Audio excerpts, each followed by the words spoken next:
Hello, Hello. good afternoon, good morning, good time of day, whatever it is for you in the world. Good, good to see y'all. It's Banner and Backbone, the Anti-Fascist Book Club, episode 3, coming with you with Nick Perro, Melissa Corrigan, and Shane Urick today. It is great to see both of you. Welcome, friends. How are you? Hello, hello. Great, great. I'm happy And to let be me here. Let's talk some shit about fascism. Let's do it. Yeah, absolutely. And I'm pulling up some chats. So I've got all the lives going on my side.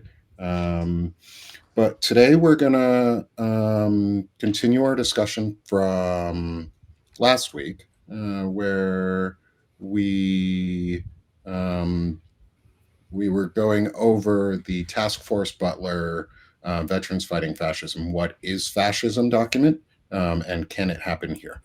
We didn't get all the way through the reading, so I wanted to pick it back up. And lucky thing is, the three of us were all here last week as part of the reading club. So we have a great group to just pick it back up where we left off, um, and get the discussion going again. So, want to do a little bit of recap on what Banner or what the Anti-Fascist Book Club is and isn't, um, where we're getting our reading list from, and what's next on the reading list, and then we'll obviously remind at the end of the show.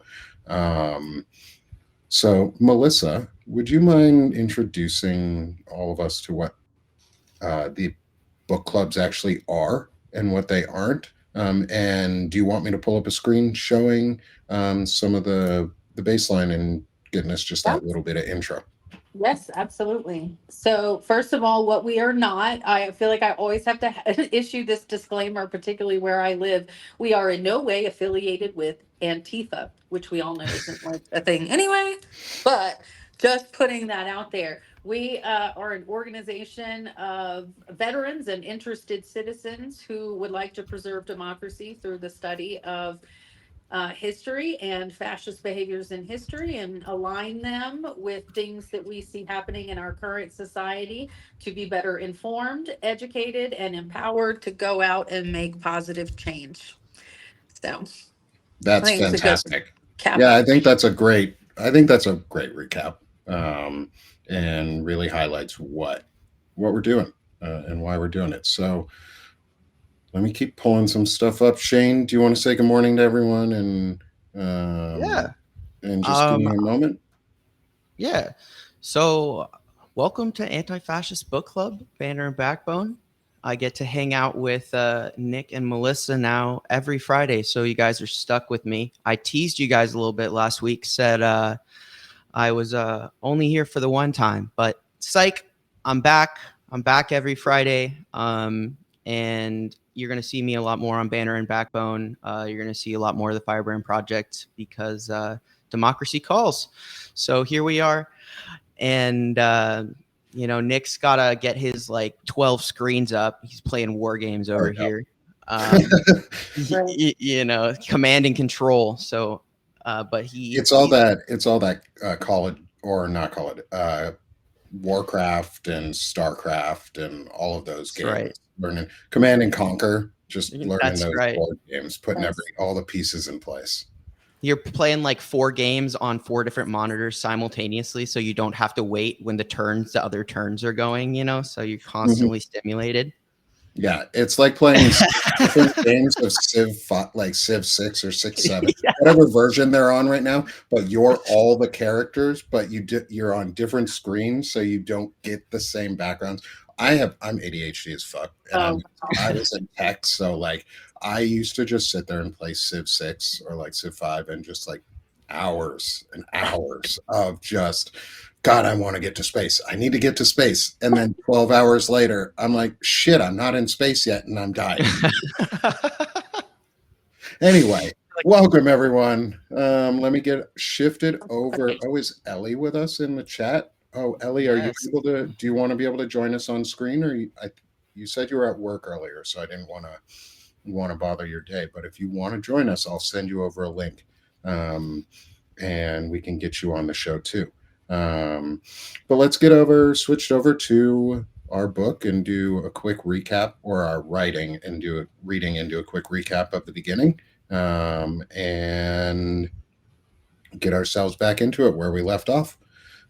So this, I will drop a link in all the chats as we go. And this is this is from Task Force Butler itself. This is the What is Fascism and Can It Happen Here document. Thanks, Shane. Appreciate that, for dropping Got the it. link. And so last week we went over the overview, the very general section of what is fascism. I think we all know at this point what fascism is, but they're broken down into the four main categories, which are power, control, loyalty, and grievance. Last week we were able to get through this intro section and power and control. And I definitely want to get to loyal, and we're going to start with loyalty. And Isn't it crazy that we're starting with loyalty the week that the generals have been summoned? I know, and I really, really hope a lot of those generals remember their pre-World War II history and what happened in Germany, with generals, because it's a long night, and Pete Hegseth is a piece of Yes. shit. And demand loyalty, demand loyalty, because at this Yes. point they are in the consolidation. They have power, Mhm.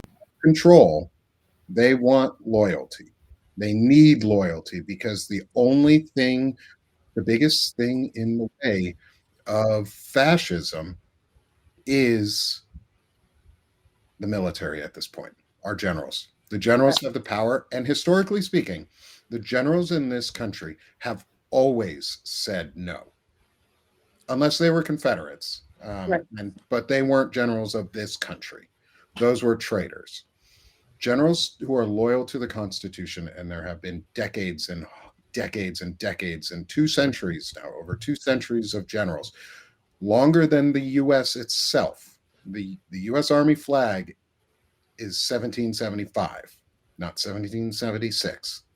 The Army was there before the country, and it was there fighting against what at this point could have been considered a fascist regime of a monarchy with taxation without representation. We're living through a fascist regime of robber barons and dictators and oligarchs with taxation without representation. But the military has always said no. The generals have always stood up. Now is going to be the most important time they ever do it. And Yes. I hope those generals all remember they swore an oath to the Constitution decades ago. They've reaffirmed that oath throughout their careers, over and over and over, through presidents, through Republican presidents, through Democratic presidents, through all presidents, because it's not the president that they swore the oath to, it's the Constitution. Remember your oath, because And loyalty to the Constitution has to come first. And I'd like to add, for anyone who didn't serve in the military, every rank in the military is educated on your constitutional duty. And the higher your rank goes, the deeper and more complex that education is, to the point where if you are an admiral or a general, you have a very, very clear idea through education provided by the military of what your constitutional duty is. Now, I live in a military town. The coffee shop I go to almost every morning, heavily military. It's next to a Coast Guard little station. There's coasties in there, there's sailors in there. Nobody talks politics ever. Like it's just sort of we get it, right? This morning, people were talking politics in my coffee shop, and people in uniform were talking politics. I've never seen it. I've never seen that happen ever. People are extremely, and people in uniform are extremely concerned about Pete Hegseth calling over 100 high-ranking generals, the highest-ranking generals, into DC with no layout of what this meeting is. No.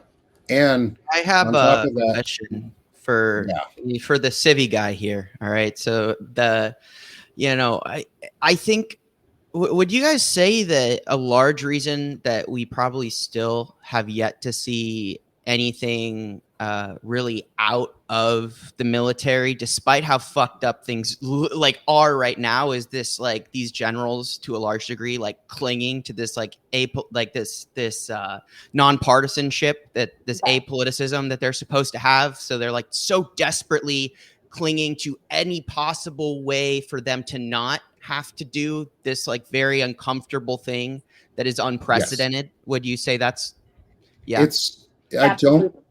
I yes. I don't think it's unprecedented though. I think it's terribly, terribly stupid. But we've done things where generals have gathered before, and so from a veteran's point of view and from a family that has a rich history in the military, and I've studied US history through most of my life, the thing that separated us and that let us keep the military apolitical, the roots of that were from George Washington laying down his sword and stepping out of command as a military commander to become the civilian commander in chief. And there is a concept within, especially within the upper ranks and within officers.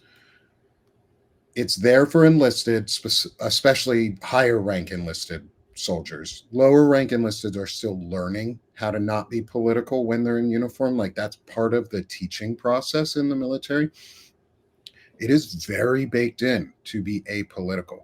It is the only organization in the world, as Bobby Jones said last night on Blue Amp Media with Cliff Schechter and David Schuster, was it's the only organization where they'll throw a white supremacist from the South, neo-Nazi from the South, and a gangbanger from a city into the same unit and tell them, fucking make it work. And they do. And they And do. they get over it. And they get over the fact that one of them's a racist piece of shit, the other's a semi-racist piece of shit. They're just from different backgrounds and they have to learn how to work together. The military is the boiling or the boiling pot of America. Like it is the most diverse, it's the most DEI organization, it's the most like core segment of America. If you want to know what's happening to the rest of America, look what's happening to veterans. And they're tearing the veteran community apart by politicizing them. And it's a really bad precedent Donald Trump is trying to set. And the 800 generals that were brought back, the issue also is it leaves us vulnerable. Every Melissa, single I one have of those oh, sorry, go generals ahead. had a job to do and was doing a job. They don't get to the fucking rank of general for no fucking reason. Like, so this leaves us really unsecure and unsafe, especially after like what 2 days ago or yesterday they intercepted Russian nuclear bombers in international airspace outside of Alaska. And NATO is being tested on a daily basis, and we are trying to provoke a war in Venezuela. So, power control. Next step is loyalty, because if they want to start a war, they need the generals to say yes. I had a question in my chat that I just want for Melissa, Yeah. actually, and someone was asking, like, what were they saying? You know, was there anything that stuck out to you that, like, really, like, perked up your ears when you were in your coffee shop this morning? There, most of the the people in uniform that were in there were pretty lower enlisted ranks, and they're really concerned about loyalty. Like they kept saying, "Is this going to be a loyalty thing?" Mm, And do all of us, like they kind of were like, or do all of us have to follow the loyalty of the admiral we fall under? You know what I mean? They were like yeah. essentially are we taking sides at this point? Which led me to, that was a very interesting way to frame that. Like, does the military see this as an internal thing? Like there will be military against military. That was very interesting to me. So Yeah, that was Yeah. the conversation, was, is this a loyalty pledge and how does that trickle down to me? Yeah. yeah, Wow. and it will. It will. It's going to be a lot of hard decisions, and the thing with the military too is a lot of these young uh, E1s, E2 privates, through specialists, even E5 sergeants. They're looking for leadership to help them make the right decisions and understand if the decision that they're doing is ethical or moral or legal. Because those questions have to be asked and answered. And the idea of is an order legal or not really needs to be hashed out in terms of who gets to make that choice. And I hear a lot of people talking about it as though it has to get litigated through the courts. That was not how I was taught. That's not how I was taught, that your duty to loyalty is to the Constitution first. And if that order is anti constitutional or unconstitutional, or you know to be illegal, you don't follow it. Not, oh, I think I might need to follow it now and then maybe I'll report it after. No, you say no in the moment. You will get court martialed. You will get brought charges. They will bring charges against you if you try to say no. They will try and ruin your career. It's going to take courage. Courage is, and I loved how Bobby Jones put this. Sorry, I'm going on a slight tangent on this before we get into it. Bobby Jones talked about this last night too, was like the reason that the Navy's motto is has courage over bravery is because bravery is the assumption of doing it without fear. Courage is doing it while you're still afraid and with fear. When we need citizens to be courageous, we need soldiers and service members and sailors and airmen and airwomen and submariners and Marines to all stand up for and Coast Guard members to all say no when it comes time in the moment. You do not need to litigate it. Officers, please shut up about saying you have to litigate things before they can be deemed illegal orders. I was a sergeant. I was on the ground. We told you no. It is command driven, mission driven. Soldiers, service members, say no. If you think it's illegal, say fucking no. That is the loyalty test. Is, are you loyal to the Constitution, and will you say no when an illegal order is given in the moment? Right. Because just following orders did not work the first time around for the Nazis. Right. And So, just like with corporations, the true power of a corporation lies in middle management. If you have shitty middle management, you're going to have high turnover and low Yeah. morale, and your company's not going to thrive. So the true power lies in middle management, and it is exactly the same in the military, particularly in this instance. If chiefs in the Navy and sergeants elsewhere say no, say this order stops here, and mhm, honestly, I'm not sure about other branches, but when you're in the Navy and you achieve the rank of chief, they take you away for a private retreat. Like, it is a really, really big deal. And that is part of what they teach chiefs, that you are now the barrier to mhm, lower enlisted people to everybody in khakis above you. You are the barrier to stop illegal orders, to stop harassment, to stop any negativity. And it's also your job to funnel down the correct orders. So that middle management level of military is really, whatever happens on Monday with the generals is one thing. When it trickles down, that middle management level is where we're really going to see where the military's mettle is. Like, where does the true heart of the military lie? If Fox News has been successful in the past 20 years of being on every fucking screen, on every base and every ship, then we may see a failure at that level. And I yeah. sincerely, sincerely hope that I am wrong. Yeah. Is that largely and we saw a long time like things come and go, right? But like unilateral firing of all of those JAGs, right? Like how important is their absence in this moment? Like Hugely. Tremendous. So huge. Because they're the ones who would defend the soldiers and the service members or sailors or the chief or the senior non-commissioned officer from your branch or even warrant officers in the army. Like if they're the guardians of truth and loyalty and understanding, because they guide and help. They're your leaders. They're supposed to be there. Officers, you better fucking step up and say no before it ever gets to an enlisted soldier. That's your job. Yes. Your duty is to never allow an illegal order to get to your soldiers. You should never put your soldiers in the position where they have to defy an illegal order, because then you're putting their life and their teammates' lives on the line because you could not make a decision. Officers, step the fuck up. You went to school for this. You've trained for this. Step the fuck up. Because Jag getting fired, Shane, that's huge. That was huge. That was the first step. We all knew, those of us who served knew this was coming when Jag got this, is basically getting dismantled. They don't want service members to be able to know their rights. They don't Right. want service Along members to those, know that they can say no. yeah, along those lines, I just dropped the GI rights hotline number into the chat.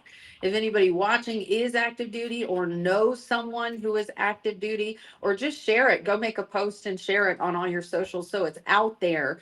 Because without JAG, they are going to have to reach out to outside sources, and the GI rights hotline will advise them. You know, they are experts in that field to advise them. You know what? Something else we can do as well. Perfect. I know Nick's got it, but after this live stream as well, one thing that I can do, I'll mention it on my show later today, the Firebrand Report. But I think we should all, if you're in the chat, everyone make a note, share this number, because the big thing about Substack and all of this is about amplifying using our own voices. So me, Nick, and Melissa, we can share this in a note, but we cannot understate just hearing Nick and Melissa talk about this from their own personal experience and their deeper understanding of the importance of what these soldiers don't have access to right now in this critical moment. I'm looking at the chat. I'm going to guess I have two of them open, probably close to 200 people in here right now. One thing each of you you're all here because you care about fighting fascism. You care about defending our democracy. To do that, an action you can take today is to take that phone number you see going across the bottom of the screen, write it down after you're done today, make a note and say to anyone who knows a member, has a family member or a friend in the service, share this number with them. Doesn't matter if you have 0 followers. Trust me, the algorithm cares. You can all do this if you're as scared as all three of us here are right now, because we are scared. Just because we put on this face and smile and, talk about this like it doesn't bother us, it bothers the shit out of every single one of us. So, that's how we can all be united on this front. And that's a really easy thing you guys can do to fight fascism and to stop, potentially making this situation be just as horrible as these two have described for our servicemen and women. Yeah. Yeah. So let's get into the reading and go down to the sections. And we'll skip over power. We already know the fetishization of power and presenting themselves as strongman with carefully curated propaganda, a cult of personality, and ritualized showcases of military strength. We've seen those. They're trying to do them. The military has still said no. If you remember the one from Donald Trump's birthday parade, his tiny squeaky tank squeaking along, just service members giving hearts on the screen and shit. Like, they knew what they were doing. That was subtle protest from the military, and it wasn't very fucking subtle. That was protest because officers allowed that to happen. You would not have gone through a ceremony like that. Like, I've been through change of command ceremonies and things like that. We can be precise. These guys were not. Yeah. They ruined the big showcase of ritualized military strength. take heart in that. That means a lot of folks take their oaths really seriously. Those were Green Berets too. Those are the best of the best. They are meant to kill. They are trained killers. That's what they do. That's what they do for a living. I mean, they're really good at it too. And they were having a joke on the president. You wouldn't joke with the president any other time. So the power is there, but I think it's also an illusion. They want us to think they're more powerful than they are. Next is our control. This is where we're sort of at right now. Is if you all want to know, welcome to being freedom fighters in America. They are trying to label it as terrorism. It is not. Do not use their word. That is not what it is. Terrorism is what right-wing nut jobs who have been black pilled and nihilists who are killing people do. Terrorism is not what we're doing. We are freedom fighters. But let's get into the big section for the day, which is loyalty.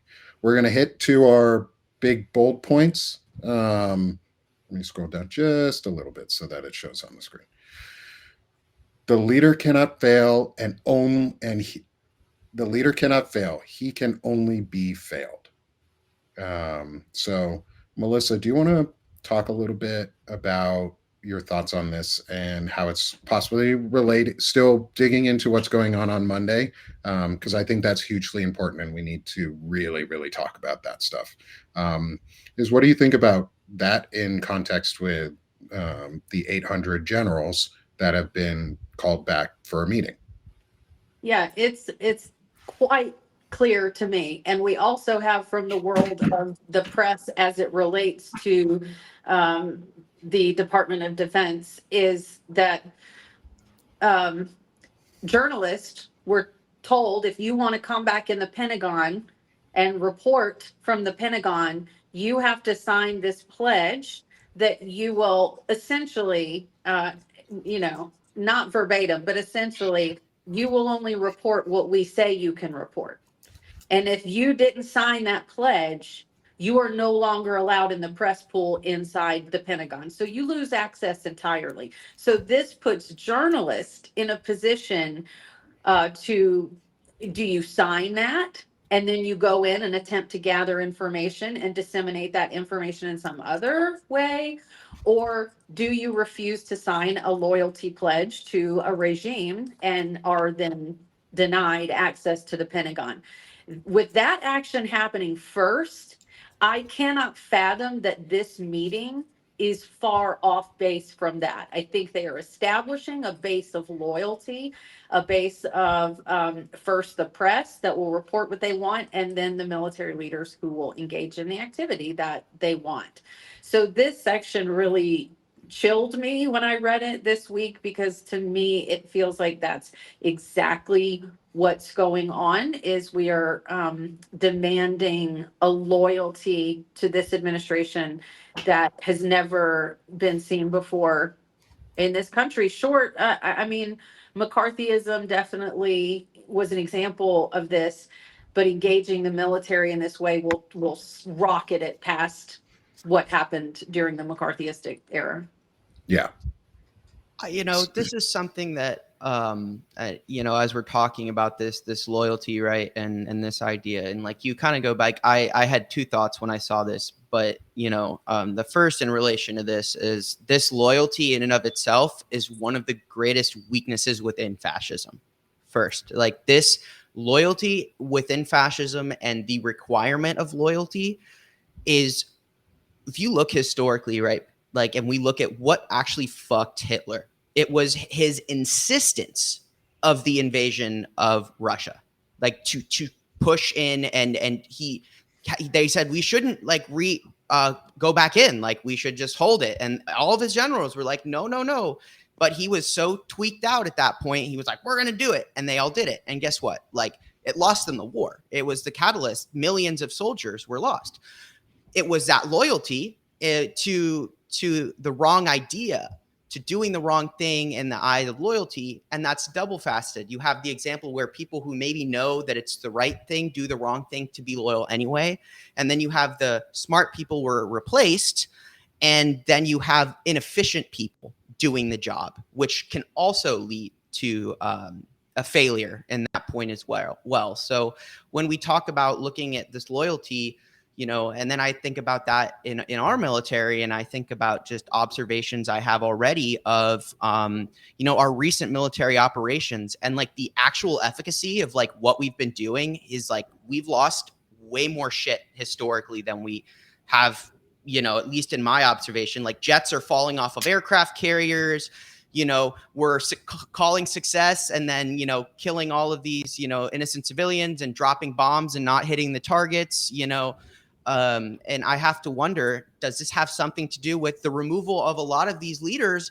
on the basis of, I don't know, being a woman? Because Pete Hegseth is a misogynist, alcoholic piece of shit, Yes. And I have to wonder, maybe that's real-time examples of the negative side of that loyalty. Yeah, Well, because yeah. that's we're looking at it with this cabinet. He hired people that were loyalists over anything else, and none of them know how to do their jobs even remotely, like not even remotely. So you have a bunch of loyalists running major departments of the federal government, and they are crumbling beneath their leadership because their loyalty to do whatever, dear leader has as a whim today is they're trying to push out programs faster than he even changes his mind on things, and they're like, oh no, we're reversing on that. Okay, so it's all a shit show. You see the Department of Health absolutely falling apart because anything that Trump decides is unhealthy trickles down to what RFK will decide is unhealthy, and then that's what we're all we're all subject to this nonsense. So that's a really great point, that when you have loyalty over qualification, you get a lot of idiots in charge. The Yeah. idiocracy. Well, it's cronyism too. It's our next highlighted part is the idea of cronyism in a fascist context overall. Cronyism is built in corruption. It is built in using loyalty instead of merit. Like if they really wanted a meritocracy, DEI would be built in, because that is how you get a meritocracy. You have to have 100% of the population be available to, or 100% of the workforce be able to be applicable for it to actually get the best of the best. Because if you exclude people, then you're not getting the best of the best, possibly. Like, and if you're excluding people just on arbitrary reasons, like, oh, they're black or a woman or Hispanic or Asian or Jewish or not a nationalist Christo fascist, then it's cronyism. Or it's accepting $50,000 in a kava bag, ham faced Tom Homan, and not getting charged by the FBI at the time that it happened under the Democratic administration of Joe Biden. That's cronyism too. That was a failure on Joe Biden and our Democratic leadership's part to actually do their damn jobs. Cronyism was accepting Mitch McConnell's excuse that they'll get over it and not impeaching Donald Trump when he incited an insurrection on January 6th. That's cronyism. That's what we're seeing. Stephen Miller is the effect of cronyism. That's like basically what he and Russell Vought are cronyists doing cronyism and being fucking assholes to everyone. At least that's my opinion on this big next part of the section is cronyism. And not only did cronyism collapse or lead to the failure of the Nazis and Germany, it also led to the failure of the USSR. Like that's the reason Russia became Russia and stopped being the USSR in the long run, is because they replaced competent generals and military leadership with loyalists. And whenever you do that, you lose, because loyalists don't make good choices. Loyalists think about the leader and not about the thing that they're actually protecting. And if it just to kind of bring a little bit of, you said the USSR collapsed, and it makes me think, I was trying to find some positivity in my day, which is hard these days. And I'm like, at least we're not living through Stalin's Great Purge. We could be living through Stalin's Great Purge. And you know what? America, not even Trump's fascists have the stomach to do what Stalin did, because there's a reason might be the worst human being ever to live. And yes, people say Adolf Hitler. No, I think Stalin has a real good shot at it. So, when you're looking at the news today and you're like, fuck, this sucks, be like, at least I'm not living through the Great Purge. At least Stalin's not the supreme leader. At least just find a little positive there. I want to ruin your positivity and remind you that our RFK Jr. is our health and human sacrifices director, and he is engineering a plague, and they are killing USAID. They just gave billions of dollars to Argentina instead of US citizens. They are demonizing medications. They are demonizing vaccines. People are going to die all over the place. I think Donald Trump is going to attempt to be worse, or the people who are with him, because you and I have talked about this before, the Curtis Yarvins of the world. And you're going to have to meet with the opinionated ogre, Shane. I'm going to get him on to a Palin talk with us. Sweet. Because he brought up the Silicon Valley religion, basically that nihilistic religion that they all believe in, and he knows he's done some articles on it, and I want to do a deep dive with him around that, similar in vein to like learning what we do here, y'all. Like, this is an educational thing for all of you, but as a reminder too, while we're doing this, this is Banner and Backbone bringing you the Anti-Fascist Book Club. If you can tell, we're not doing anything weird or crazy. We're not advocating for violence. In fact, we're just educating. Our advocation is always against violence. I'm going to be very specific. Against violence. Yeah, Courtney, health and human sacrifices. That was a Jacob Summers thing, Coach Cap. You guys should all follow him and subscribe to him. He's a good friend of mine.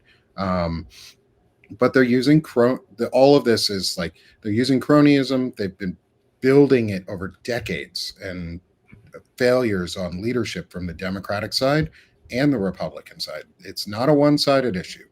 But I think we're past the point where we need to talk about the fact that Democrats have failed us miserably. Corporate Democrats are miserably not meeting this moment.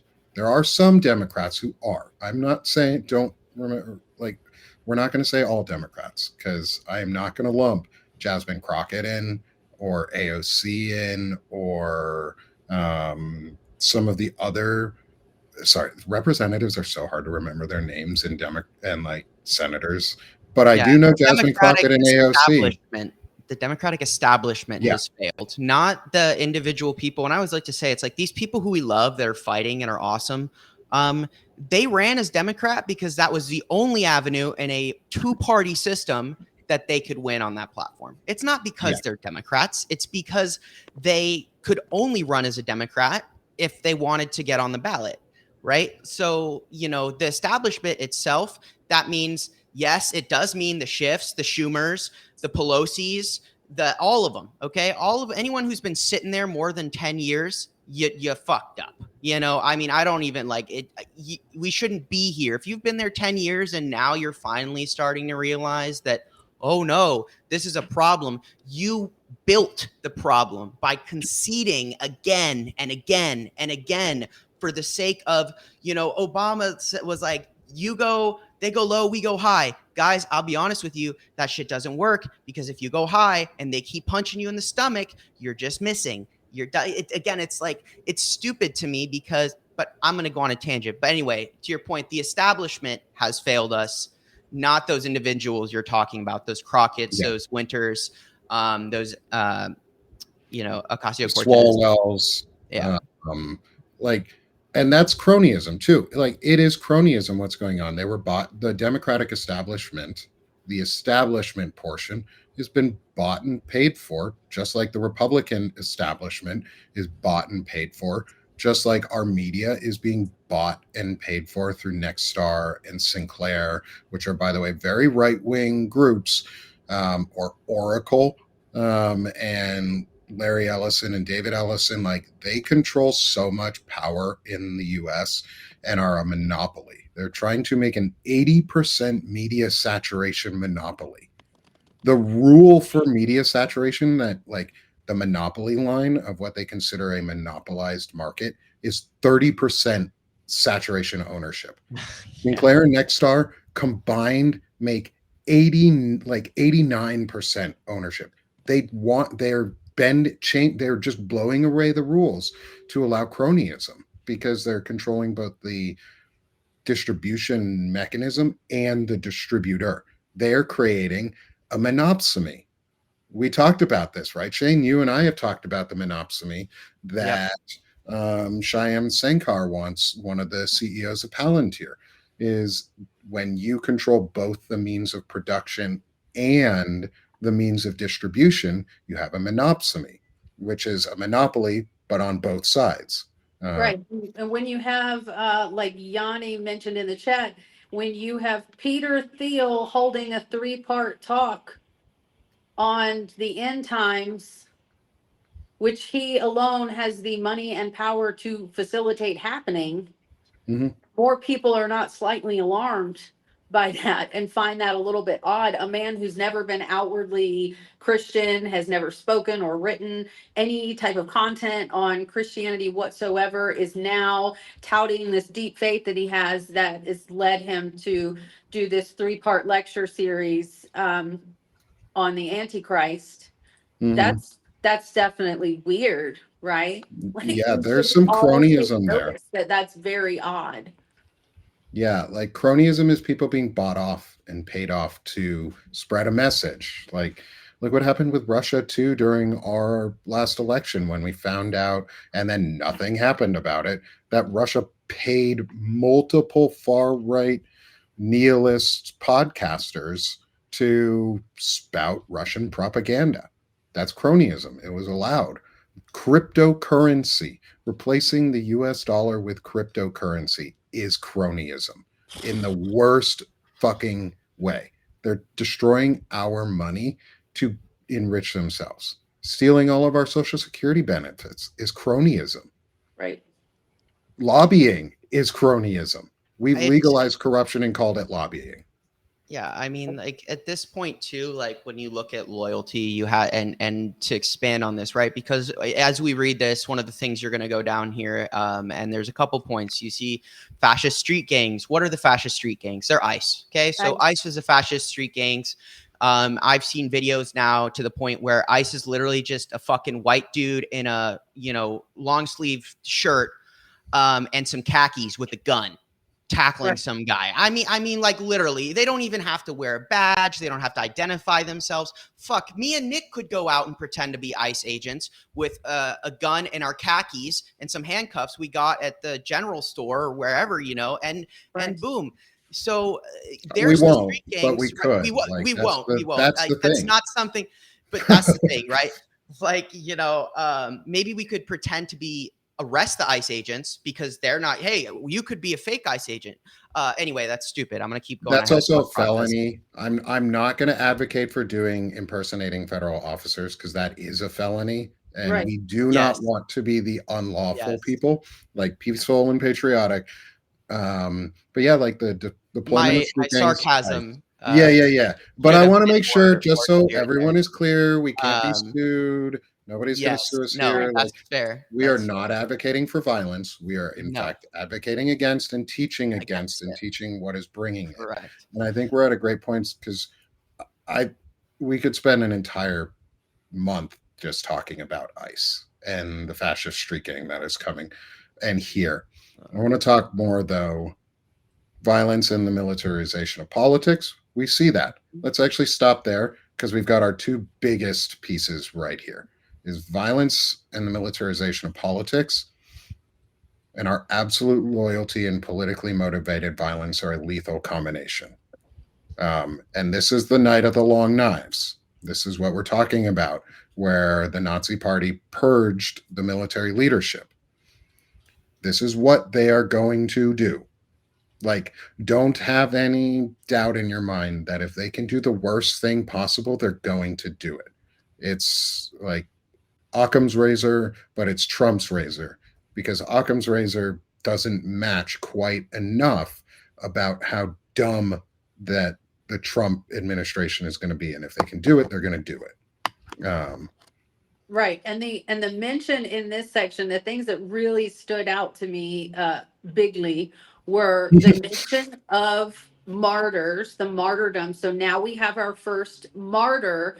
And while it was not technically a government official or a military leader, why did our government leader speak at his memorial? Why did his memorial turn into a government rally where the highest leaders of military spoke, and they did not speak just memorializing Charlie Kirk? In fact, they did very, very little memorializing Charlie Kirk. They each issued speeches that were essentially edicts. They were dog whistles to everyone listening. They were thickly overlaid with messages of violence and aggression. And further down there, it talks about youth indoctrination. Turning Point USA is a youth indoctrination organization. And since that assassination of Charlie Kirk, my kids, who are really not legally politically actively, I mean, one of them's voted like twice, my kids started getting texts from Turning Point, and then I started getting texts. So they're buying every list in America to flood people with personal contacts from Turning Point USA. And if that's not youth indoctrination, if Turning Point USA is not our version of the Hitler Youth, I don't know what is. And I on top of that, plus the 39 other organizations, because Turning Point USA and 39 other far right conservative organizations are now in partnership with the Department of Justice, Yes. or sorry, Department of Education, to rewrite civics and redefine our civic education system in the United States. That is youth indoctrination. That is creating a little white nationalist Hitler Youth across the US. They're going to use AI. They're going to fucking make it all this meritocracy based sounding shit. They're going to teach girls and women that they are lesser. They're going to teach that slavery was okay, because that's what PragerU teaches. Yes. And like they literally teach that slavery had its upsides for the And to black people who further were enslaved, and they were okay with it. They enjoyed it. No, the to fuck they further didn't. to further tie those pieces together, I checked out the White House press page. If you haven't Yeah. checked that out lately, you should really check out the fully propagandistic page that is full of links that look like they go to internal White House press documents, and they actually go to articles by The Blaze, The Post Millennial, Fox Business, Fox News, Free Beacon, Breitbart, and the Daily Caller. And the Daily Caller is the news arm of the same organization that runs PragerU. Isn't that weird? Yeah. Weird. Odd coincidence is that.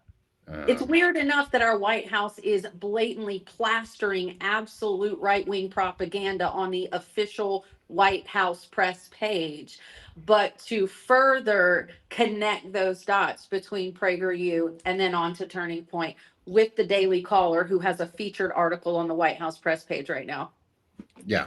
And Yeah, PragerU is not a university. no. Not legally a university. They're not an education institution. They create homeschooling curriculum for far right Christian organizations that are now part of our education system in the public schools. They are a Christian based organization. They are merging religion into education. They're using the theonomy tactics of merging old is like old school Abrahamic faith system laws into civil law to make a Christian theonomy. And I'm going to keep saying the word theonomy for people in the crowd because it's different than a theocracy. A theonomy is taking civil law, merging it with old biblical law through such as PragerU, Turning Point USA, all the other ones, the 38 others that I'm not going to ramble off my head. Heritage Foundation, they're creating a Hitler Youth through school, summer school programs. People aren't talking about Bible camps. People aren't talking about Christian summer camps as Hitler Youth Centers or as indoctrination centers.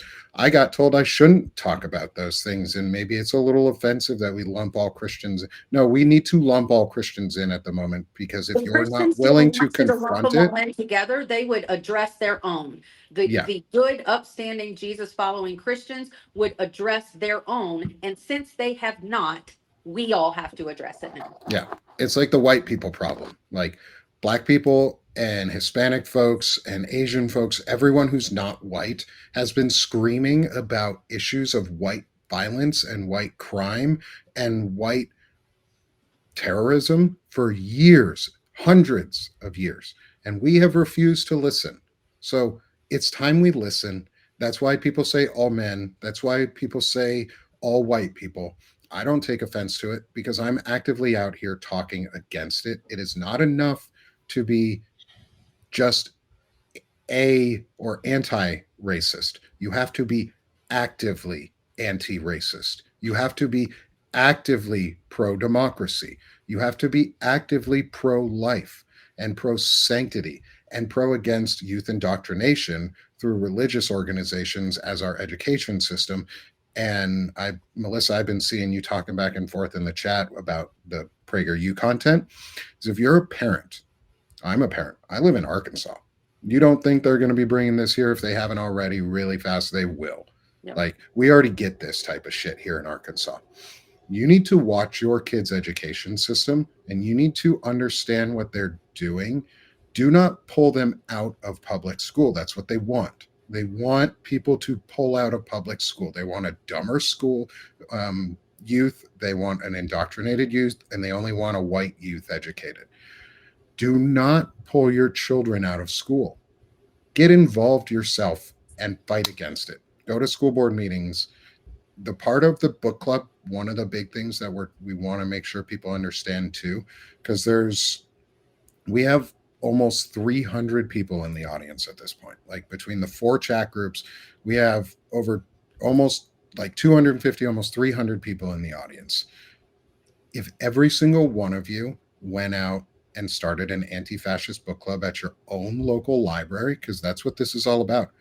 We read this. All 3 of us have read through this before, and read about it, or are reading it while it's on the screen, and we're discussing and analyzing. That's all the book club is. It's just teaching you how to communicate with each other, teaching you what things are available and what to look out for, and how to keep your community safe, how to fight back against it, how to push back and go on offense, not attack, but offense, and fight back against this with every legal mechanism that we can until the law isn't enough. But right now, the law needs to be enough, and our actions have to be enough, which means go out and do something, because your kids are getting indoctrinated. I just, you guys were talking about you PragerU, and then like, yeah, they're indoctrinating kids. I was looking, I'm just looking at their 5-minute videos on their website. I just a couple titles just to give you guys an idea. The truth about fracking. Okay, so we know what that means. What does it mean to be free? What the fuck? So look up the PragerU Christopher is now Columbus ones.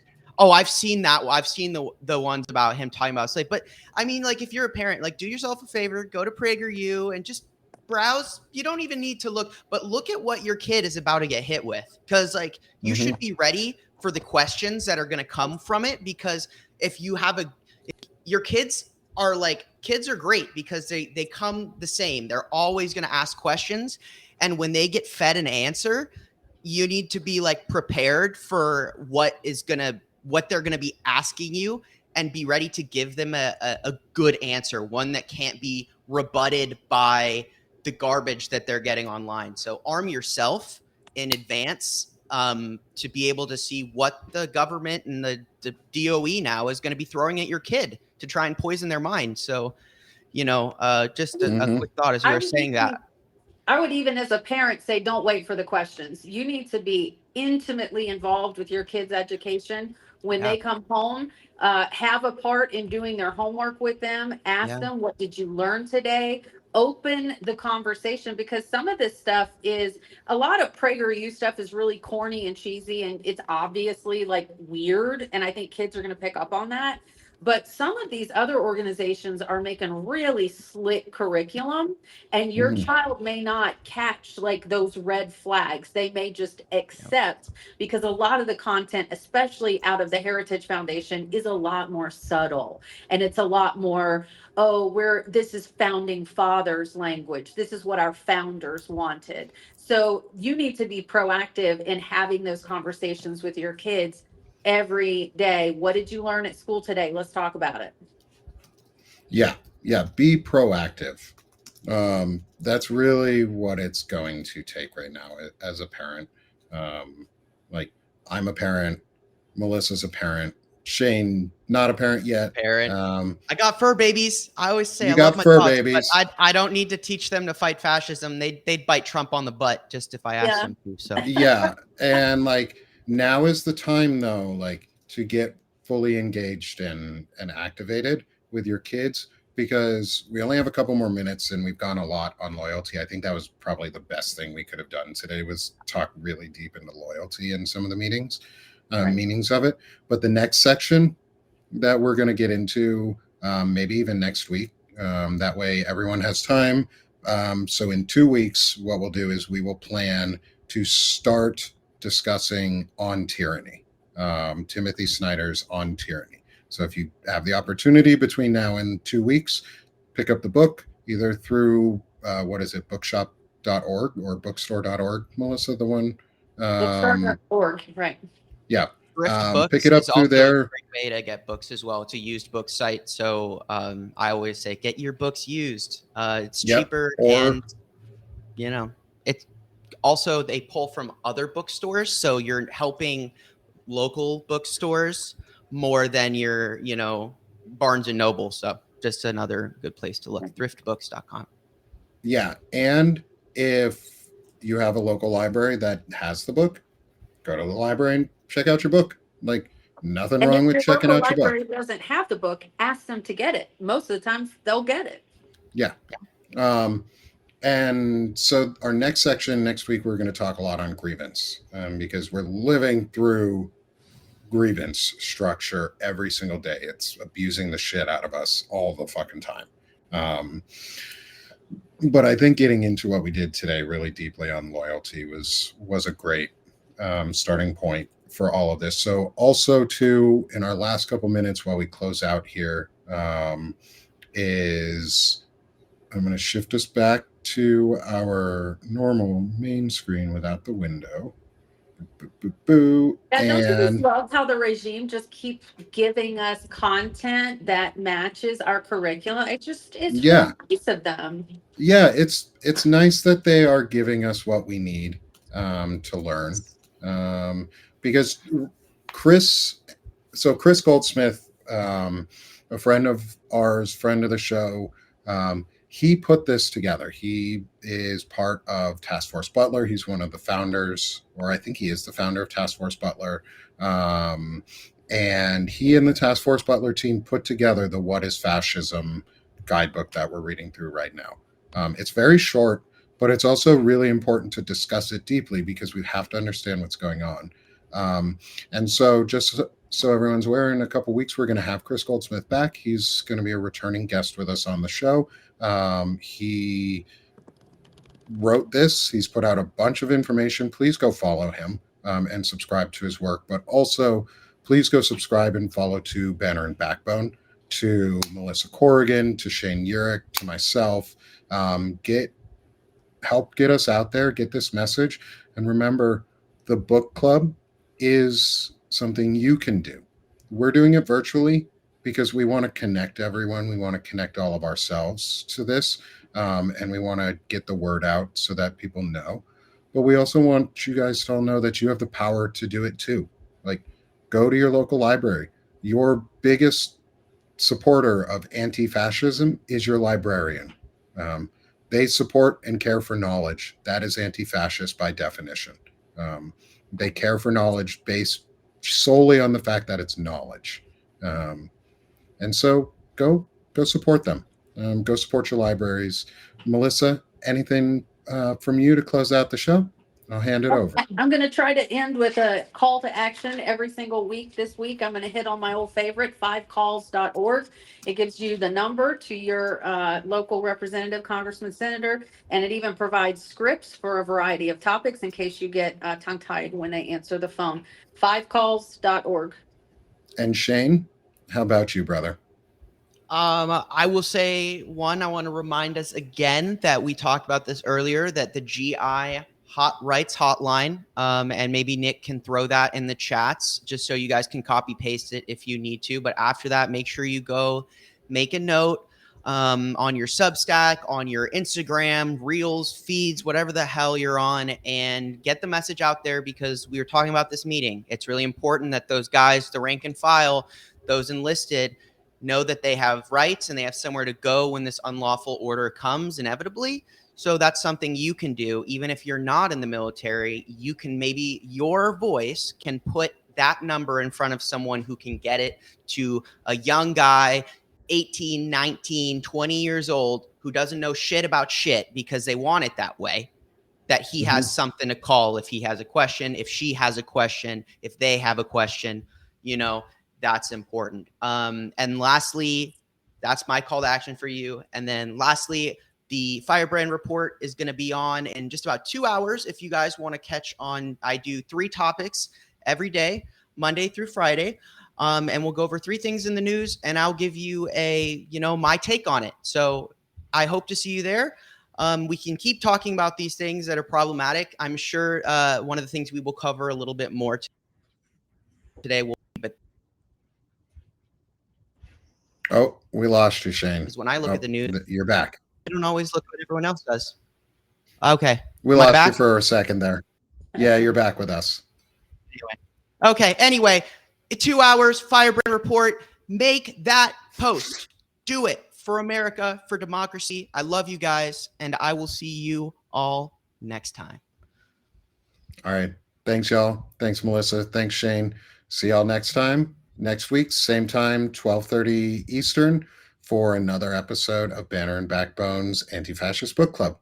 Have a great day, y'all.